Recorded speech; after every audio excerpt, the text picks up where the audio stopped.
heavy. So I'm arriving far, and then immediately, already, even before I'm arriving all the way to the end, look, I'm starting to go. My body now is becoming longer, and already here I start to press my foot into the ground. So already from the place that I arrive, I'm having that power from my foot that is bringing me back. And when I'm bringing me back and just giving a direction, and look, 1, 2, 3, 4, 5, 6, 7, 8, 9, 10. It took her almost 10 seconds to actually land into my invitation. So in these 10 seconds, the water and her are in conversation and I'm in observation. I don't need to start to change the hands, I don't need to start to change her. I arrived, I'm in my center. I'm landing here, and I'm allowing for more things to happen around it while I'm centered. Okay? Great. Now I will, for this moment, I will place my hand here just to show afterwards also how I'm coming out. So in this moment, now it's a little bit like the cooking show. We put the things in the oven up. I can already smell the cake ready, so now I want to start to land her back. I can use this hand from above in this way. You see, I'm bringing it from up, placing my forearm here on her shoulder, and here I can elevate my hand and keep her shoulder still inside. See, the ears are inside. I'm holding her head on this tip of my 3 fingers. My hand is quite long, so it could be that this thing for certain bodies will not match also everybody's body. So I'm suggesting let's go for another thing that can be also for different body types. I'm using my hand like this, a little bit like creating this crab style, and I'm bringing it underneath in this way, in a V shape, and placing the V shape underneath her head. My head now, this hand, is underneath her shoulder, underneath her back, holding her head in this way, like a V. Okay? And now this hand is liberal. You can go out, you can take a picture. Sorry. Wait, you were with the elbow, then I you was did like something this. to put your hand. I was giving an example. How can I free this hand? Okay. Because it's already in the position. Yeah. This is one option, to free it from above like this. Okay. And it's also important that I find the right way, so I'm not kind of like just landing on her face. Placing my forearm and using this part to just hold the head while it's landing on my hand. Okay. And the second option? Second option, because in this you need to have a relatively long hand or a small person in your hand. Second option, creating a V shape. And bringing this V shape underneath the back, underneath the shoulder, and I'm holding with the V the occipital bone. But it's different because it's not holding her shoulder. Okay. At this moment I'm just in transition. Okay. I thought that, okay. In this point, if I want, I can decide that, maybe I want to reach out for one of the music instruments. There is more things that we can do with this afterwards, but for now I just want to show how can we take the hand out of the elbow, Okay. and then I'm placing the head on my palm.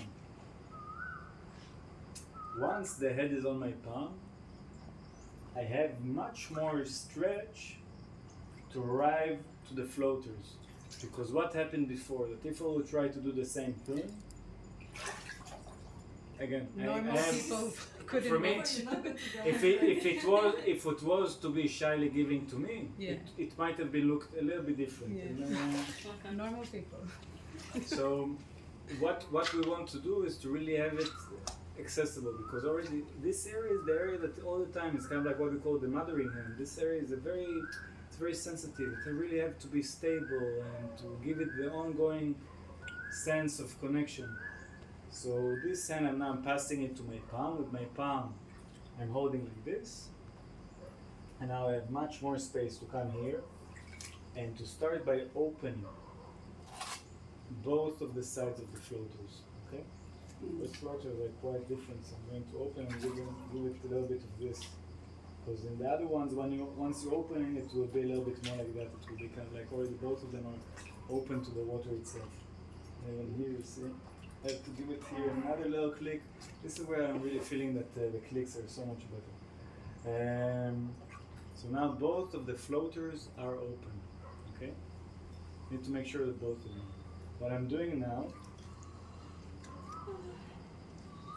I'm holding on to the floater with my hand. Yeah?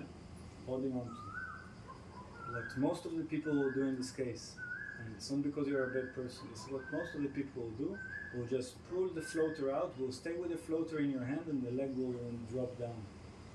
Don't do that. So don't do it. What we want to do, which is a little bit contra the natural sense, is to hold on to the floater, to press it into the water, and to exchange rows with the floater, to have my hand holding on to the thing. Okay? And then I can do the same also with the other hand. Holding, not pulling. I can show it, but let's just skip the wrong. Let's just go for the right. Holding, pressing and exchanging. Here I can even send it a little bit further away. Okay, so now it's here. Now from here what I can start to do, now for this specific demo I will land Figen here in the place. I will not go to any other place to land here. We're already here, we're going to use this space. So this is what we did also in the last couple of days. My hand, but now making sure my hand is just holding her with my palm, not with my elbow. I will show afterwards how can I do it with the elbow as well. My hand here is pressing. You see how kind of like now the skin, it's a little bit hard to see maybe from the distance, but the skin is starting to get stretched off the thighs, and now I'm bringing it down. In this moment, I'm giving it a little bit of a slight rocking forward and backward. And now it seems a little bit like she's on a swing or a hammock, and she's hanging on the hammock. And the floaters float away. I don't. Here I do use a little bit my thumb just to give it. But you can also just. It's not that you're here. From here, I'm bringing the. And again, it's an active thing. I really, with my skin here, I'm really using the skin directed to bring. What I want eventually to have is to have her sitting bones, which is underneath the buttocks. It's really the lowest part of the buttocks. I want them to be relatively underneath the top of her head, because I want to bring her back into the horizontal. So she can even arrive to this place. Here you can see the ears are starting to come out because I'm also activating my left hand, the one behind her head.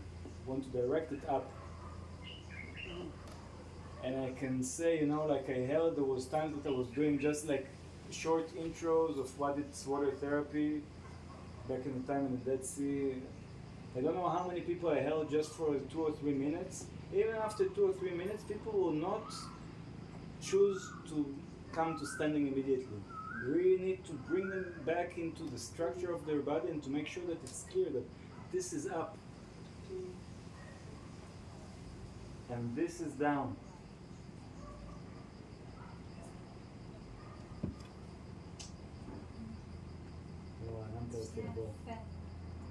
And then I'm pressing. I want to really come here with my hand. And don't feel afraid, as much as you didn't feel afraid to press the head. Just place your weight. Really place it on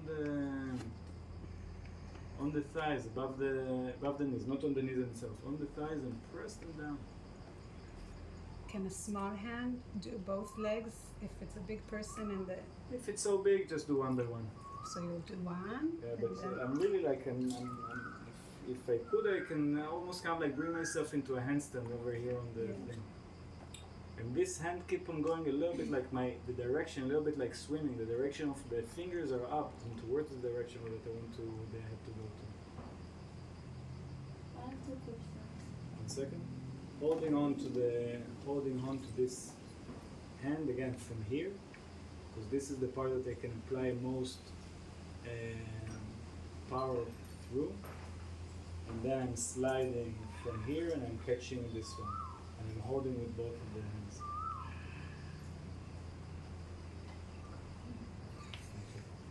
Okay. Sometimes this will not be enough, then we can do a couple of things. We can come to the hands and give a little bit of massage to the hands to bring more blood to the extremities. Sometimes we will see that they're losing and they're starting to sink. I can a little bit lift this part as well. Bring the structure. See, like here I'm bringing the elbows together and I'm bringing a little bit up, or I can bring this, so just a little bit this.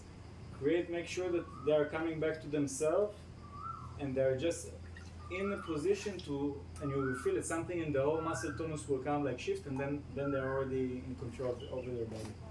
And then I'm taking a half a step backward. I'm still in their space, but I'm a little bit further away from this. They feel me.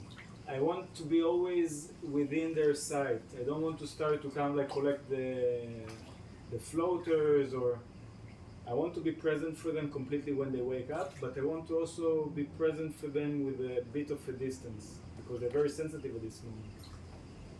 Do you want to be present for them with eye contact, or not necessarily? Because that also can be very. Yeah, I tend to be in a place that is, it's not.